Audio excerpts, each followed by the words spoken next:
Welcome to Popcorn Talk, featuring movie discussion, news, and interviews. Popcorn Talk. We talk movies. And now, here's Popcorn Talk's Box Office Breakdown. Where's our cold open? Aw, you miss it? You're going to just be all weird and quiet. Yeah? Yep. Okay. Oh, no, that was just a test run. Because we haven't done the...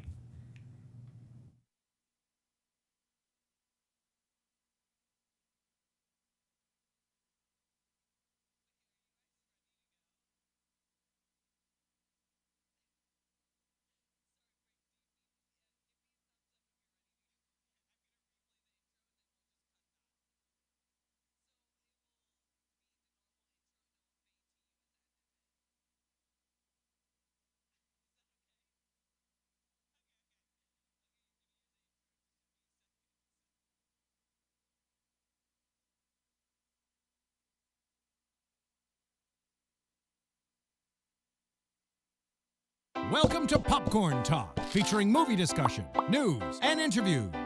Popcorn Talk. We talk movies. And now, here's Popcorn Talk's Box Office Breakdown. Second time is There we go. just as nice. Yay! Welcome, everybody, to Box Office Breakdown. This, of course, is the show where we look back at the box office that was, and then we... I was going to say, you ready now? Because we've done it a few times. I'm yes? ready, I'm All ready. right. Prague. Nos. Stay. Kate. Woo! Like a well-oiled machine. Yay! Look at that. Beautiful. About the box office that lie ahead, I'm Frank Moran. What's up? Kari Lane here. Brandon Hanna here. And making us look good and sound even better is Stephanie in the booth. Hello, happy to be here. First time. Oh, but hopefully not the last. But I Stephanie. do watch the show. I love it. You guys are the best. Oh, really? Rank us in order of your favorite. Okay. Frank. Yeah, I like where this is No, I'm going. just kidding. Carrie has a very special place in my heart. Everyone does. You guys are truly awesome. All right. I mean, I guess I will find that acceptable. All right. Folks, we're going to be breaking down this week's box office. We'll also be doing a new special segment. One of us went to Sundance, and if you've been a long-time viewer of the show, you're probably going to figure out very quickly who that person was. And then we'll also do our box office bet for next week as well. But before we get going, like us on Facebook, give us those 5 stars on iTunes, subscribe to the YouTube channel, give it a thumbs up, or 2, or 3, or 4, or 5, however many thumbs you can.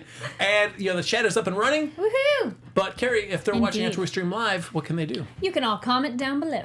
Ah, fantastic. Now, before we get into the normal course of the show, I did say we're going to have a new special segment that we're trying out in a way to kind of get you folks in the chat that are watching us live more involved in the show. We're trying a new thing. We'll see how it goes. But we're going to call this just running order. And basically, we're going to have you in the chat just give us 4 films. And we're basically programming our box office breakdown film festival. So out of these 4 films, we're going to rank as a group. We'll collectively rank which order we'd rank. We'd show those first 3 films. And then we only have room for 3 films at our festival. So one of those films is going to get the boot. We'll see how easy it is for us to come to a consensus or not. So start chiming away about your film suggestions. We'll pick 4, and then we will do the running order in a little bit. But while you're chiming away with those suggestions, feel free to talk about anything else that we're talking about as well. And we'll kick it off with this weekend's box office. Yes. And no surprise, folks, Bad Boys, man, they are just crushing it there at the box office.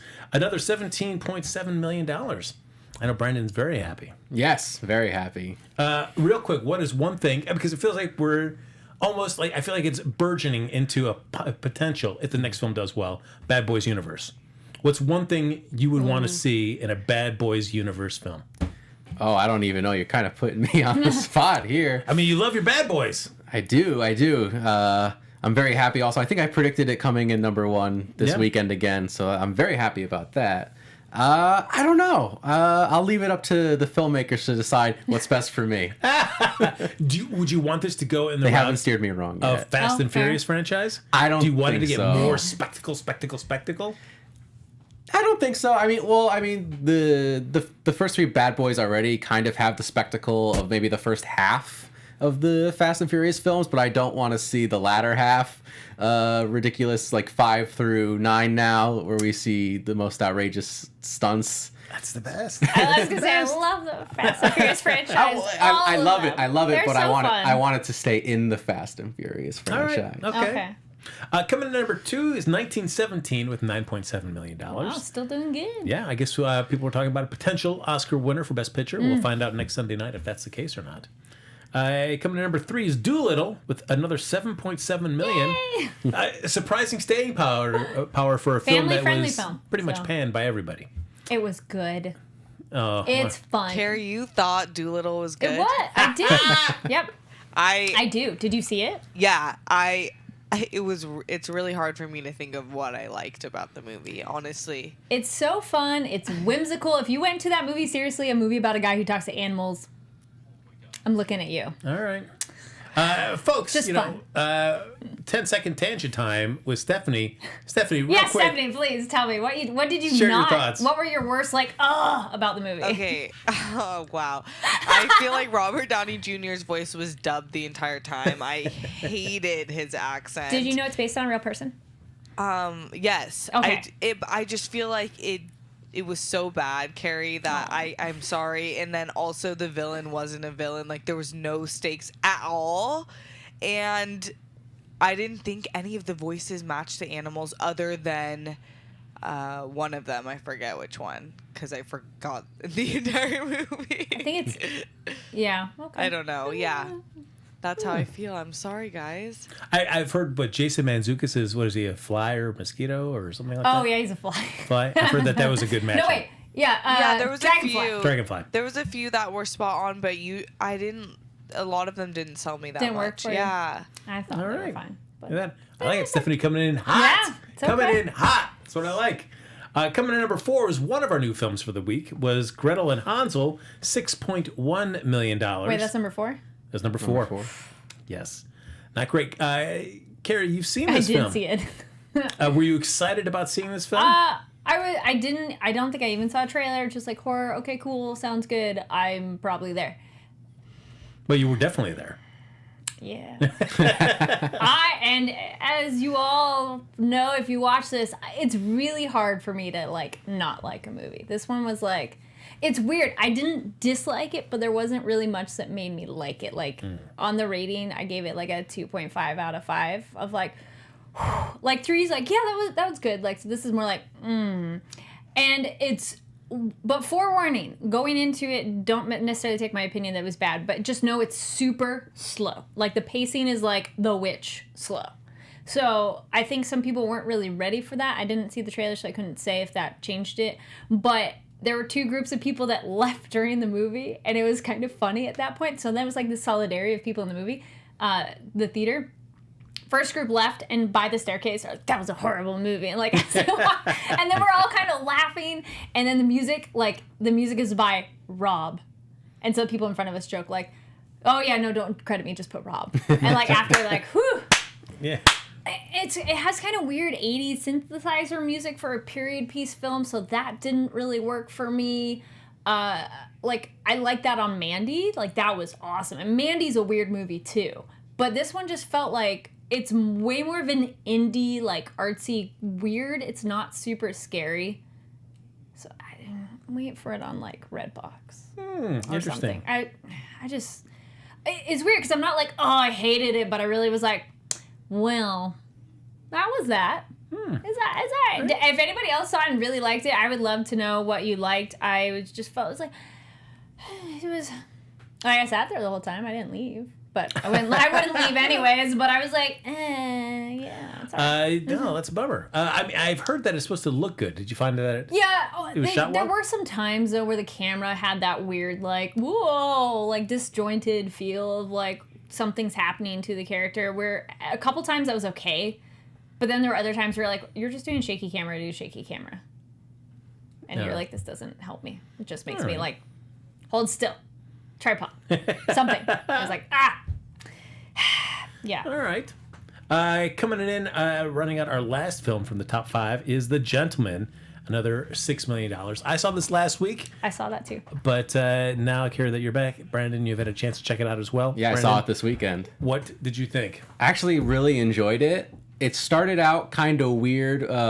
It kind of jumps back and forth, non-linear storytelling almost, as where it's almost like what's his name? Hugh Grant's character is kind of telling this story, and I kind of thought that was only going to go on for maybe 10, 20 minutes, but it's the narrative of the whole movie. And so at first I was kind of thrown off by that, but then the movie just kept getting better and better for me. In the third act, I really enjoyed, had a lot of fun with. I laughed a whole lot. Maybe it's because one of the characters reminds me of somebody that I know, but it was great. And I thought that the characters, despite being these these gangsters, they're like the title says, they're gentlemen, and they kind of have morals and live by a code. So some of them are actually kind of easy to root for, which was good.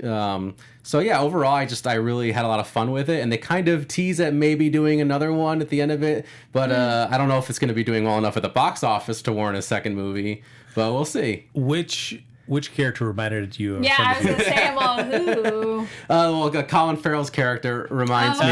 Gotcha. Okay. Yeah.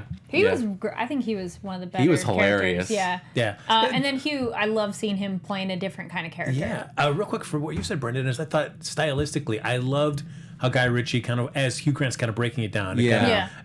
We see the projector, we see Yeah. the film aspect change and everything. Yeah. I was excited, and then so I was it like, cool, goes cool. away. And it goes And then- away. We yeah. never see it for the rest of the Yeah. film. I was like, I thought that was a whatever. weird editing choice where it just kind of, that was like for one moment very early on, and I thought maybe they were going somewhere with it, and it was just kind of went to waste. I enjoyed it. I probably was a hair tired because I did watch Gretel and Hansel, went and had dinner, and then came back and saw Gentlemen. And it's very dialogue heavy, which is not bad, but don't go tired. I know there's been people who've watched like a movie late night, and I'm like, no, it's all about the dialogue. You need to be awake for it. Also, there were times, same thing with Gretel and Hansel. I want subtitles because you're like, what? What'd they say? Like, how they say the words, like Gretel and Hansel, there's like a witch lady, how she talks, you're like, what? Like, there were a lot of times where I'm like, I don't know what she said. And then I felt in The Gentleman, there were times where I'm like, what'd they say? Yeah, You know, there's a you're like- lot going on, and you really do have to pay attention. And there's not as much action than some other Guy Ritchie films, but I still liked it. But I told my friend, I'm like, if you go later, I'll go again with you. And I'm like, I should have had my espresso before I saw it. Yeah, I thought Charlie Hunnam was really good in it. No, Yeah, a he's great. lot of times he can fall flat in some of these movies. But no, I thought I really enjoyed every moment that he was on screen, and Matthew McConaughey was great as always. Not amazing, but really solid. Yeah, it didn't it lacked a little bit of that McConaughey kind of like oomph that you want. Yeah. And I don't know what the disconnect was for me on that. And then I asked for you, Frank, since you are such a high judge of films. But Yes. I felt with this Guy Ritchie one, I like a lot of his other ones more, and I felt this one was solid, but not necessarily like, yes, this is my Guy Ritchie go-to movie. How did it rank for you of Guy Ritchie films previously? Yeah, I mean, I feel like this would probably go down. I mean, I think if I looked at all his films, nothing's like absolutely horrible to me. Yeah, So no, this- none of them are bad. So, but this would probably go down towards the mid to bottom. That's how I felt. I was like, oh, like, it was cool. Like, Yeah. I think I'm underselling it for y'all. it might be like mid to upper half for me, but not too far over that midway mark. I had a lot of fun with it. Yeah. And maybe because I wasn't going in with too many expectations either, which helps. Yeah. Most of the time. So.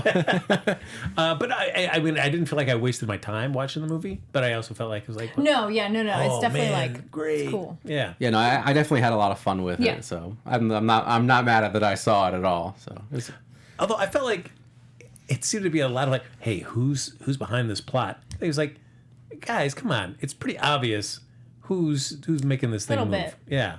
So I could see that, and Like- I could also see how stylistically the movie might not be for everybody too. It doesn't follow a standard narrative that you see a lot That in one I movies. didn't mind. But if you're a Guy Ritchie fan, you come to expect that sort of thing, anyways. yeah. Mm-hmm. So of course we did our box office bet this past week, and that was on a little film called Gretel and Hansel. It's I already saw it, so Yes. don't matter if I won or lost. But for our winners for that, here we go. I got to get my. It ended up being that Brandon. I mean, you crushed it there. Yeah. How's it feel to be the winner? I was very excited to win this one. I even overestimated it. I think I put 8.4 and it came in just at 6. That's right. Yeah, So- 6.1, and Brandon had 8.4. I had 14.3. Bree lost with 15.4. Stephanie, be honest with us. Is that why Bree's not doing the show with us today? Is because she's so ashamed of her loss? She couldn't face her loss. Yeah. Understood. Taking an L can be tough, you know. Yep. No, I understand how that is. Yeah. But we're no, here supporting her. That's Yeah. true. But I do fully expect her next week to be back on and yes. do the witch voice that we said last week would be the punishment. Absolutely. Oh, we all agreed. no. Yes, you have to give your review Stakes are high. and your best witch voice. And you can't like bail out. You got to commit. All right. Got to commit. So, folks, next week's box office bet, there's only one film in contention. That's going to be the Birds of Prey film. The Fantabulous Emancipation of One Harley Quinn. So we'll be doing our box office bet on that, but feel free to keep using the chat to keep plugging away at your 4 films you'd want us to debate about for the running order a little bit later in the show. Real quick, though, we'll just do some international numbers. And then we've got a special report from Kari Lane coming your way. Out in the field. That's right. Yeah. Back out to you, Carrie. Our international numbers, of course, Sony's Bad Boys for Life kept the heat on in its sophomore session. This week it was worth $42 million in 58 markets for an offshore total of $95 million and a global total of $215 million. Going strong, people. Yeah, it's doing well. Doolittle, though, made $13.2 million in 55 markets for $46.4 million to date. Basically, it's still in line with Cinderella and a little bit below Maleficent, but still above Brandon's favorite film, Alice Through the Looking Glass. Just kidding. I liked all I've this. never seen that one. Yeah. Oh, you're really I missing like all out. of that. 1917 made $23.7 million from 50 overseas markets. It's going to be passing $100 million shortly. So, well, look at that. It's doing well. And Frozen 2 missed out on an Oscar nomination in the animated feature category, but it is now going to... I lost my track on that one. Here we go. They didn't give me the number for that. Look at that. I blew that one. I was going to say nominated, though, that I really did like is Klaus. Yeah? That was a good Christmas one. Like, something different, because it's one of those, like... Yeah. It was a different way of telling the Christmas legend. Or Santa Claus legend. Yeah, that was an interesting one. Jojo Rabbit, though, now has grossed $54 million globally with a few international key markets to come. And it just dropped 19% from last weekend. So, not too bad. Yeah. And Sony's Little Women, its global total is now $147 million. Of that, $53 million is from offshores. And the weekend was $5.6 million in 27 markets. I think it helps for the nominations for some of these films to like get an extended run that maybe people didn't get to see it originally, which is nice. And I know, Carrie, you were wondering how Yes. Cats was going to do in Japan. You know what? Somebody in our audience too for Gretel and Hansel goes, it's at least Cats had something interesting to watch or something. It was where everybody's kind of laughing and joking with each other who actually stayed all the way through the end. There you go. Yep. But it opened number 1 in Japan, everybody, for $3.5 million. So at 379 locations. There you go. That's basically, it's on par with Les Miserables and ahead of Mary Poppins Returns, A Star is Born, and Mamma Mia 2. There I you feel go. I've seen all of those except for I didn't see A Star Was Born. Oh, Ryan B in the chat coming in with some shade. I saw Doolittle this weekend. OMG, it was bad. Honestly was shocked at how much I disliked it. Oh, there you go, Carrie. I think you're alone on this. It's all right. island. I fully enjoyed it. I laughed a lot. I thought it was a very fun and whimsical movie but I can... Steph's complaint about the accent. I'm like, it was distracting, but I felt like I just got over it. That I'm like, whatever. But I'd only see from the trailer since I haven't seen the film yet. And I mulled about it like, should I see it this weekend? And I was like, nah, why do I want to Seriously, don't.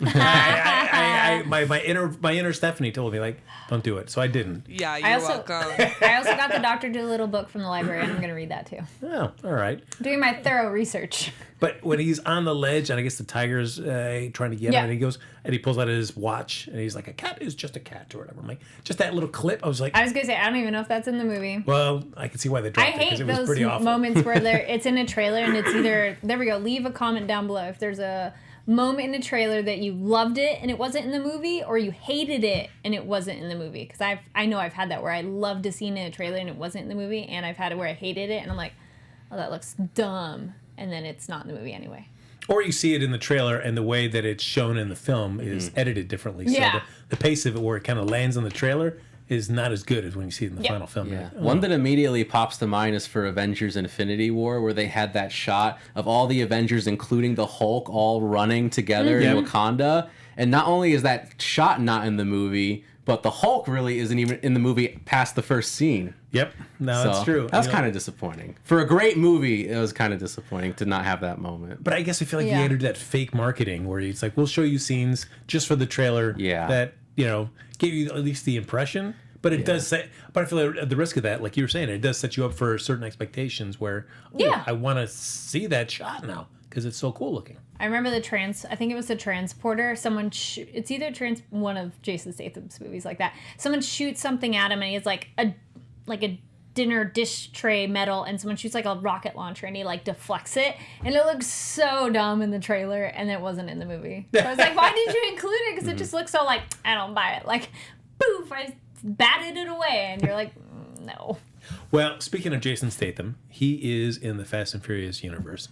And I feel like we'd be remiss if we just didn't take a moment to celebrate the debut of the Fast 9 trailer that came out this past Friday, as they did a big Fast and Furious music festival in Miami that kicked off with the world premiere of the trailer. I am sure you've watched this multiple times. I have not watched the trailer, but I'll go watch that movie. I've seen the trailer multiple times. Please take a second to tell me how much you're going to love this film. I am actually really excited for it. Yes. For someone who I did not like Fate of the Furious, I thought it was kind of a misstep. I love all the other films, even the early ones where a lot of people didn't really get on board until Fast 5. I'm a fan of the entire franchise. Fate of the Furious just didn't kind of really do it for me. But this trailer totally hooked me. Not only for the spoilers at the end, the return of Han is really interesting. And then to bring back another cast member from Tokyo Drift. Yes. Lucas Black's character, like he appears in the trailer for a moment, and it's a blink and you'll miss it type moment. He kind of peeks his head out like this and smiles at the camera. I hope it's more than just that. I hope so.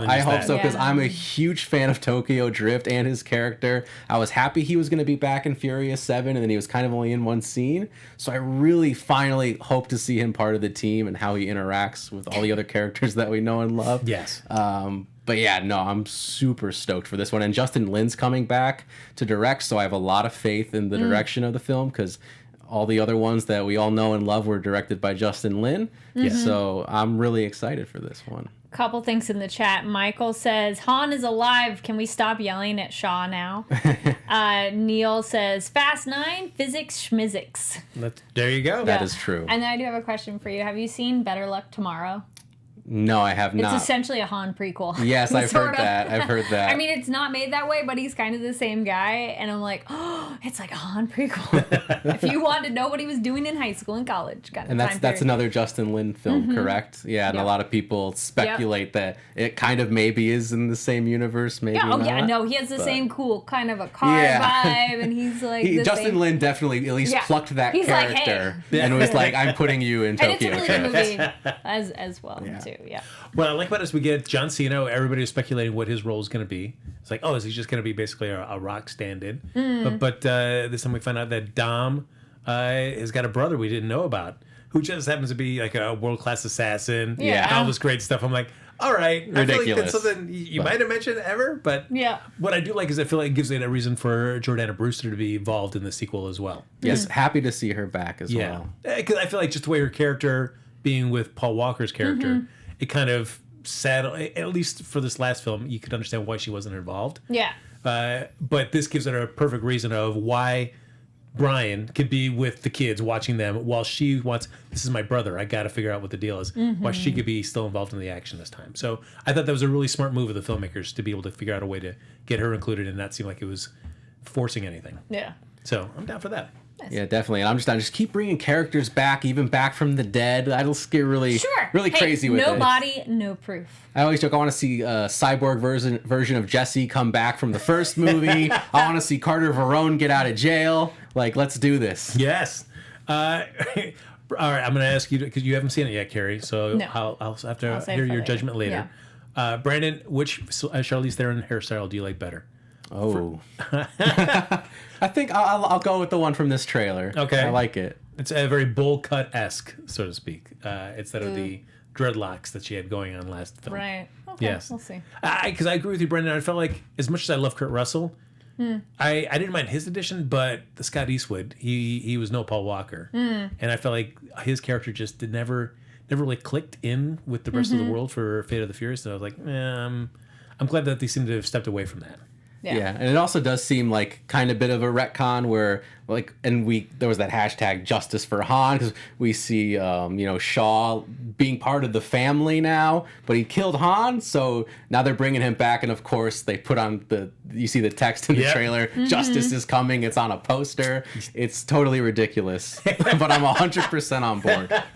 It will be interesting to see how that. I mean, do we get any Jason Statham in this film? Does that set up for some I potential think we might. confrontation? We didn't see him in the trailer, but I think he'll show up somewhere. Yeah. Or there has to be great nuggets like that they won't show in the trailer and then in the movie. Because then it'd be nice to have that surprise. I mean, I feel like for whatever reason that Han got out of the car that we thought he died in, I feel like we will see a little bit of that clip from the film with Jason Statham thinking that he had killed him, and then we see how Han somehow escaped from that. There was a manhole cover right there, and he was able to jump down I just love in it. time. I love it. How convenient if the car stops. He's like, oh, door open, go. Because those are so easy to lift and move. That's right, especially after your car's been smashed and rolled over totally. multiple That should be the times. first shot of the movie. Yeah. I want to see him crash, fall down the manhole cover, fall in like slow motion, kind of like the beginning of Two Towers. He's just free falling for a bit. Love it. So, man. folks, keep Carrie, you watching the chat. Only one I've seen is Cutting Edge from 1992. All right, okay. Which so, I'm like, I think I saw that one, and that one's fun. Okay. Topic. All right, so keep chiming away there. But while we're waiting for all your running order suggestions to come in, as I said, one of us went to Sundance this past weekend. Yes. And it wasn't Brandon or myself. So with her special report from the Sundance Film Festival, the one and only Kari Lane. Yay! Thank you, Frank. Yes, I went to Sundance last weekend. Some of these movies will probably come to a theater near you, and other ones you may need to wait a while, because that's the thing with film festivals. I saw 2 of the shorts programs, midnight shorts, and then other late night. Those I highly recommend going to, because you get weird stuff, and that's kind of why it's the midnight shorts. They're just weird. So regular films, I saw a documentary. I saw Whirly Bird, which is on it's crazy to think of now, because it's this married couple who were like the first reporters to use helicopters to capture like live footage for the news. Like, we all have our phones now. We've seen car chases. Like, this was the beginning of that. Like, they were also the husband was the most like aggressive to get the shot. Like, they have a shot where they're parallel with like the freeway and seen in OJ's car when he was driving away from the police. And even the news people are like, you're really low. So like, some of that is crazy, and there's just so much footage. So that was really interesting to hear their like just the news of how that changed, and like LA riots and everything like that. Bad Hair, it's the same director from Dear White People. It's really kind of a quirky horror film, and I say quirky because the director talked about being inspired by like Japanese and Korean horror films with like the crazy hair being essentially evil. I don't want to spoil it, but that was a cool one. But know that it's definitely a horror. It's not super gory, but the parts that are just like they're showing a girl getting a weave sewn in, and it's like bloody, like gross. And you don't like see it per se, but it's enough of those shots that you're sitting there like, oh man, like they did a good job of making you kind of cringe with that one. Then I saw Uncle Frank. It's going to be a new one with Paul Bettany. It's a period piece. He's a gay man in the early 1970s. His father dies, and they're going back to the funeral with his niece. and like how do you talk to that about with your family in the 70s and in the South. So that was kind of interesting in that way. I thought very well acted. It's the same actress who was in Gretel and Hansel. So same short haircut that I was like, ooh, when did she film these? Because it's like the same haircut. Really good emotional movie too. I also really like they have a love interest who's actually, he's a Muslim gay man. And I like that like it's a person of color that's queer and presented in a really good way. Because that doesn't always happen. So I was like, oh, yay, it's like a good couple. Then I also saw Scare Me. It's kind of like a horror comedy. It's mainly set in a cabin, and it's two authors that are the powers out and like tell each other scary stories to pass the time, and it kind of takes a darker turn. I felt that one was okay. I just didn't like where it ends. I was like, oh, okay. But then probably my favorite, which is also probably most, it's coming out in April, is Promising Young Woman with Carey Mulligan. It's like thriller, dark comedy, sprinkle of horror, because it's nothing like supernatural or whatever, because I was kind of wondering if they were going to go that direction. It's like no. And it's semi in the rape revenge film category of horror, but not exactly. So I like what they did with it compared to other ones in that same genre. Like they're not all gratuitous of showing you the bad stuff that's happened compared to other ones. They're like, here, this bad thing happened and now we're going to get revenge. No, it's not like that. But it's like, ooh, it's dark, but in a good way. Like it's nice. You go, yeah. So I saw those. Oh, look at that. So folks, we do have this super hot running order for our box office breakdown film festival. Kari, I'm sure the films of that chat room has been. Come on, I need more. I only have seen the cutting edge. Anybody else give us a couple more? Yeah, that's it. You guys are being very quiet in the chat. Mm-hmm. Holy, well, I mean, I know it is the Super Bowl today, or it could just be that they're like, this is a terrible idea, Frank. What are we doing? I was just trying to see anybody else. Nope, nothing else of that. All right. I was trying to think. Oh, I also, totally not Sundance related, but in the thriller-esque genre, I finally got around to A Simple Promise. Or Simple Favor. Oh, nice. I think I liked it. It's one that I'm like, okay, that was different. But I feel that's how a lot of people felt with that movie. Did you see A Simple Favor? I did not. Yeah, I saw it. Yeah. Right? It's like, it's not exactly what you think, but it's cool. And I liked it. Yeah. It's solid. I don't know, it's not one of my favorites or anything like that. Yeah, I think there's some stuff that was lacking, but it was definitely a cool watch. Yeah. All right. Yeah, I enjoyed it. That's online now, so it's one of those, like, if you didn't see it yet, it's online, that it was kind of a fun one to watch. And there's some directions that they go that you're like, oh, okay, that's cool, because I didn't know they were going to do that. And you're like, yeah, entertaining. Okay.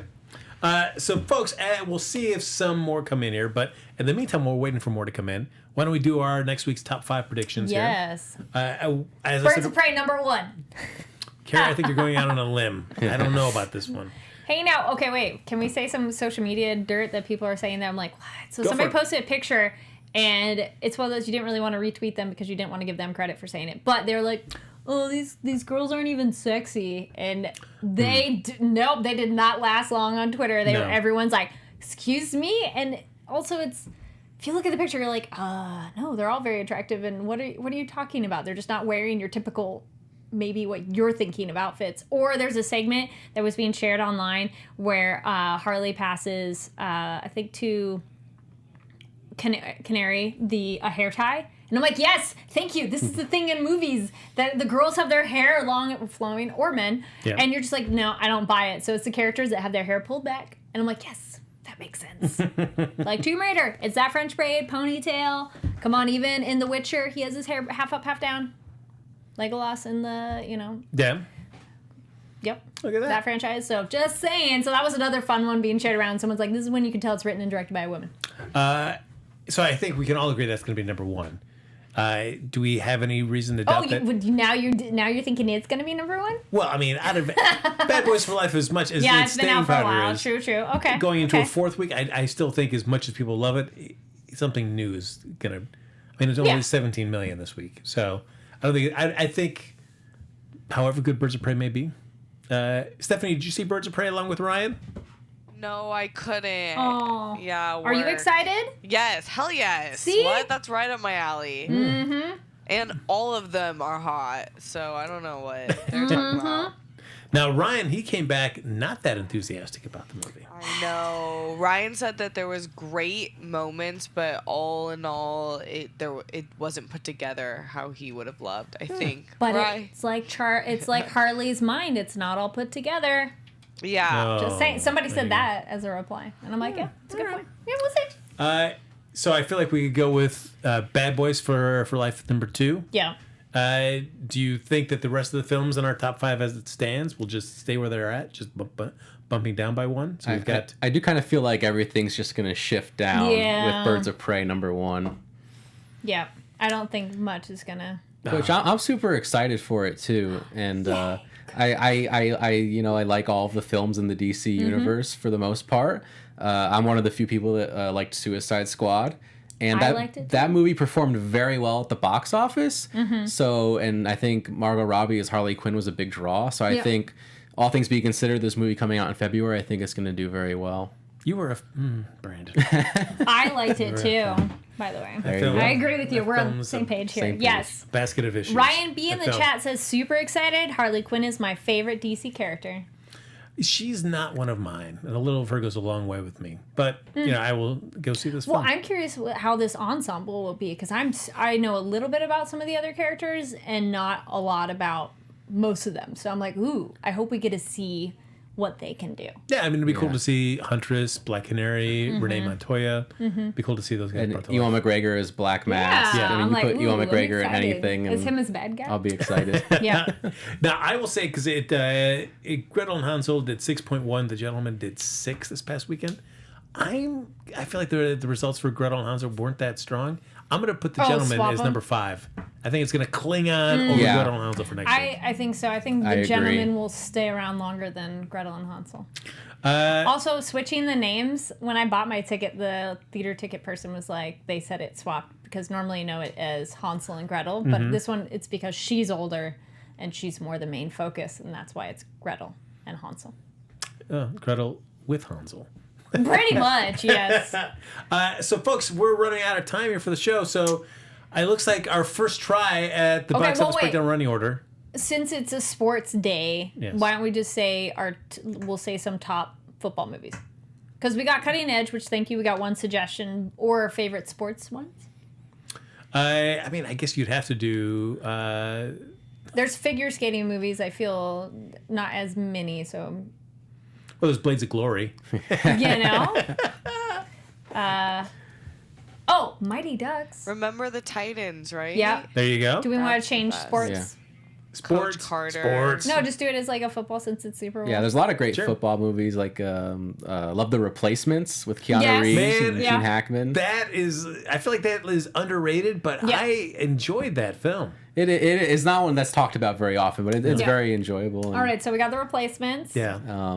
I said Remember the Titans Yeah. on the Popcorn Talks post about it. I was like, that was a good solid one. But yeah, Replacements was my that's other a one. given. Remember the Titans. I mean, there's like any given the Sunday, all-times. but Okay. I don't.